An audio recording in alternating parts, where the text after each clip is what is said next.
Welcome to Penrose Learning, where we make understanding easy. In this video, I will explain how to charge your Model Y. First, let's explore the three main charging levels: Level 1, Level 2, and DC fast charging. Each offers different speeds and convenience. Next, we'll look at the connectors you'll use, including the standard J1772 adapter and the Tesla wall connector. Finally, we'll discuss how to choose the best charging method for your routine. Charging at home is often the most convenient option.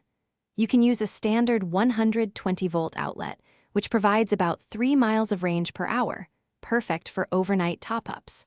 For much faster charging, consider installing a 240-volt Tesla wall connector.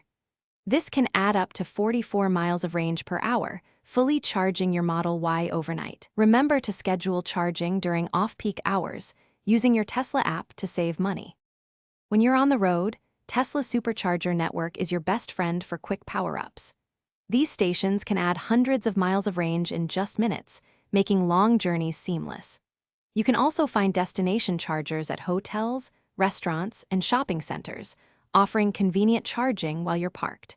For even more options, use a J1772 adapter to access a wide array of third-party charging networks. To maximize your Model Y's battery life, aim to keep its charge level between 20% and 80% for daily driving. This practice helps maintain optimal battery health over time. Also, remember to precondition your battery in colder temperatures before charging. This significantly improves charging speed and efficiency. For more great tips and deals, including those fantastic leak-proof meal prep containers, be sure to check the description below this video. Thanks for watching. Thanks for watching. If this was helpful, leave a like and consider subscribing. See you next time.